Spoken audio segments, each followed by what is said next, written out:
ಇನ್ನು ಪಶ್ಚಿಮ ಬಂಗಾಳದ ಪ್ರತಿ ಜಿಲ್ಲೆಯಲ್ಲೂ ಕೂಡ ಪ್ರತಿಭಟನೆ ನಡೆಸಲಾಗ್ತಾ ಇದೆ. ತೃಣಮೂಲ ಕಾಂಗ್ರೆಸ್ ಕಾರ್ಯಕರ್ತರುಗಳಿಂದ ಪ್ರತಿಭಟನೆ ನಡೆಸ್ತಾ ಇದ್ದಾರೆ. ನಾಳೆ ಪಶ್ಚಿಮ ಬಂಗಾಳದಾದ್ಯಂತ ಧಿಕ್ಕಾರ ರ್ಯಾಲಿಯನ್ನು ಕೂಡ ನಡೆಸ್ತಾರೆ ಅಂತ ಹೇಳಲಾಗ್ತಾ ಇದೆ. ಆದರೆ ಒಂದು ರೀತಿಯಲ್ಲಿ ಮಮತಾ ಬ್ಯಾನರ್ಜಿ ಒಬ್ಬ ಅಧಿಕಾರಿಯನ್ನು ಉಳಿಸ್ಕೊಳ್ಳೋಕೆ ಈ ರೀತಿ ದೊಡ್ಡ ಹಂಗಾಮವನ್ನೇ ಸೃಷ್ಟಿ ಮಾಡ್ತಾ ಇದ್ದಾರೆ. ಮೋದಿ ಸರ್ಕಾರದ ವಿರುದ್ಧ ಪ್ರತಿಭಟನೆಯನ್ನು ಮಾಡ್ತಾ ಇದ್ದಾರೆ ಮಮತಾ ಬ್ಯಾನರ್ಜಿ. ಮತ್ತು ಕಡೆ ಬಿಜೆಪಿ ಕೂಡ ಪ್ರತಿಭಟನೆಗೆ ಮುಂದಾಗ್ತಾ ಇದೆ. ಒಟ್ಟಿನಲ್ಲಿ ದೊಡ್ಡ ಅರಾಜಕ ಸನ್ನಿವೇಶ ಪಶ್ಚಿಮ ಬಂಗಾಳದಲ್ಲಿ ಸೃಷ್ಟಿ ಮಾಡ್ತಾ ಇದ್ದಾರೆ ಮಮತಾ ಬ್ಯಾನರ್ಜಿ.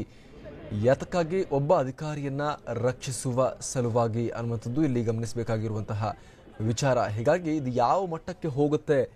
ಮತ್ತೊಂದು ಕಡೆ ರಾಜ್ಯಪಾಲರು ಬೇರೆ ಇವತ್ತು ವರದಿಯನ್ನು ಕಳಿಸ್ತಾ ಇದ್ದಾರಂತೆ ಕೇಂದ್ರ ಸರ್ಕಾರಕ್ಕೆ. ಕೇಂದ್ರ ಸರ್ಕಾರದ ಗೃಹ ಇಲಾಖೆಗೆ ಅವರು ಇಂಥ ಸಂದರ್ಭಗಳಲ್ಲಿ ರಿಪೋರ್ಟ್ ಮಾಡ್ತಾರೆ. ಕೇಂದ್ರ ಸರ್ಕಾರದ ಗೃಹ ಇಲಾಖೆಗೆ ಇವತ್ತು ಗವರ್ನರ್ ವರದಿಯನ್ನು ಕಳಿಸಿಕೊಡಲಿದ್ದಾರೆ ಅನ್ನುವಂತಹ ಮಾಹಿತಿ ಕೂಡ ಲಭ್ಯ ಆಗ್ತಾ ಇದೆ. ಒಟ್ಟಲ್ಲಿ ದೊಡ್ಡ ರಾಜಕೀಯ ಬೆಳವಣಿಗೆ, ಅತಿ ದೊಡ್ಡ ಸಾಂವಿಧಾನಿಕ ಬಿಕ್ಕಟ್ಟಿನ ಪರಿಸ್ಥಿತಿ ಪಶ್ಚಿಮ ಬಂಗಾಳದಲ್ಲಿ ಈಗ ನಿರ್ಮಾಣ ಆಗ್ತಾ ಇದೆ. ಮತ್ತಷ್ಟು ಮಾಹಿತಿಯನ್ನು ಕೊಡ್ತಾರೆ ನಮ್ಮ ಪ್ರತಿನಿಧಿ ಚಂದ್ರಮೋಹನ್. ಪಶ್ಚಿಮ ಬಂಗಾಳ ಹೊತ್ತಿ ಉರಿತಾ ಇದೆ. ಜಿಲ್ಲೆಯಲ್ಲೂ ಕೂಡ ಟಿಎಂಸಿ ಕಾರ್ಯಕರ್ತರು ಪ್ರತಿಭಟನೆ ಮಾಡ್ತಾ ಇದ್ದಾರೆ. ಬಿಜೆಪಿ ಕೂಡ ಪ್ರತಿದಾಳಿ ಅಂದರೆ ಪ್ರತಿಯಾಗಿ ತಾನು ಕೂಡ ಪ್ರತಿಭಟನೆ ಮಾಡಿ ಬೀದಿಗಿಳಿಯೋಕೆ ನಿರ್ಧಾರ ಮಾಡ್ತಾ ಇದೆ. ಮತ್ತೊಂದು ಕಡೆ ಸುಪ್ರೀಂ ಕೋರ್ಟ್ ಅಂಗಳಕ್ಕೂ ಕೂಡ ಎರಡೂ ಪಾರ್ಟಿಗಳು ರೀಚ್ ಆಗಿದ್ದಾರೆ. ಮತ್ತೊಂದು ಕಡೆ ರಾಜಕೀಯವಾಗಿ ಗ್ರೂಪಿಂಗ್ ಕೂಡ ನಡೀತಾ ಇದೆ. ಮಮತಾ ಬ್ಯಾನರ್ಜಿ ಅವರಿಗೆ ಒಂದಷ್ಟು ಜನ ಬೆಂಬಲ, ಬಿಜೆಪಿ ನಿಲುವನ್ನು ಒಂದಷ್ಟು ಜನ ಸಮರ್ಥಿಸಿಕೊಳ್ಳೋದು ಎಲ್ಲವೂ ಕೂಡ ನಡೀತಾ ಇದೆ.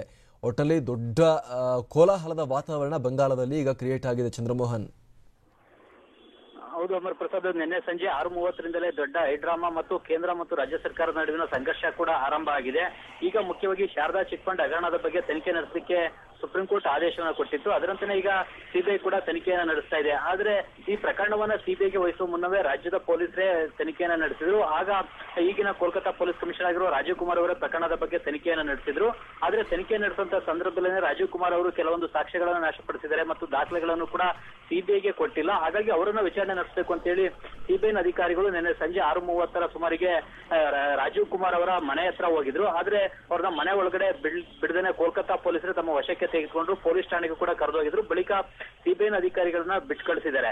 ಆದ್ರೆ ಇದು ಸಿಬಿಐ ಮತ್ತು ಮಮತಾ ಬ್ಯಾನರ್ಜಿ ಅವರ ನಡುವಿನ ಸಂಘರ್ಷ ಮಾತ್ರ ಆಗದೇನೆ ಸಿಬಿಐ ಅಧಿಕಾರಿಗಳನ್ನ ಕೇಂದ್ರ ಸರ್ಕಾರ ಕಳಿಸಿದೆ. ಕೇಂದ್ರ ಸರ್ಕಾರದ ಸೂಚನೆ ಮತ್ತು ಕುಮ್ಮಕ್ಕಿನಂತೆ ಸಿಬಿಐ ಅಧಿಕಾರಿಗಳು ಕೋಲ್ಕತ್ತಾ ಪೊಲೀಸ್ ಕಮಿಷನರ್ ರಾಜೀವ್ ಕುಮಾರ್ ಮನೆ ಹತ್ರ ಬಂದಿದ್ರು. ಆ ಕಾರಣಕ್ಕಾಗಿ ಈಗ ಮಮತಾ ಬ್ಯಾನರ್ಜಿ ಕೂಡ ನಿನ್ನೆ ರಾತ್ರಿಯಿಂದಲೇ ಬೀದಿಗಿಳಿದು ಧರಣಿ ಸತ್ಯಾಗ್ರಹವನ್ನ ನಡೆಸ್ತಾ ಇದ್ದಾರೆ.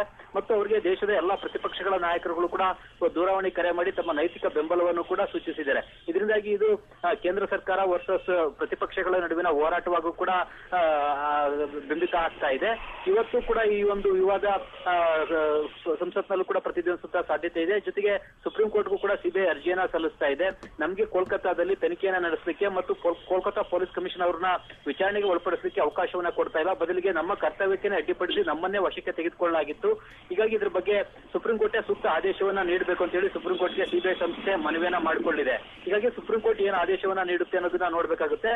ಮತ್ತೊಂದು ಕಡೆಯಲ್ಲಿ ಪಶ್ಚಿಮ ಬಂಗಾಳದ ರಾಜ್ಯಪಾಲರು ಕೂಡ ನಿನ್ನೆಯ ಹೈಡ್ರಾಮಾದ ಬಗ್ಗೆ ಕೇಂದ್ರ ಸರ್ಕಾರಕ್ಕೂ ಕೂಡ ವರದಿಯನ್ನ ಕಳಿಸ್ತಿದ್ದಾರೆ. ಜೊತೆಗೆ ಈಗ ಕೇಂದ್ರ ಸರ್ಕಾರ ಮುಂದೆ ಯಾವ ತೀರ್ಮಾನವನ್ನ ತೆಗೆದುಕೊಳ್ಳುತ್ತೆ, ಜೊತೆಗೆ ಸುಪ್ರೀಂ ಕೋರ್ಟ್ ಯಾವ ಆದೇಶವನ್ನ ನೀಡುತ್ತೆ ಅನ್ನೋದು ಕುತೂಹಲವನ್ನ ಕೇಳಿಸಿದೆ. ಈಗ ಪಶ್ಚಿಮ ಬಂಗಾಳ ಸರ್ಕಾರ ಕೂಡ ಸುಪ್ರೀಂ ಕೋರ್ಟ್ ನಲ್ಲಿ ಈ ಪ್ರಕರಣದ ಬಗ್ಗೆ ತಮ್ಮ ಅಭಿಪ್ರಾಯವನ್ನ ವ್ಯಕ್ತಪಡಿಸಲಿಕ್ಕೆ ಸಿದ್ಧತೆಯನ್ನು ಕೂಡ ಮಾಡಿಕೊಂಡಿದೆ.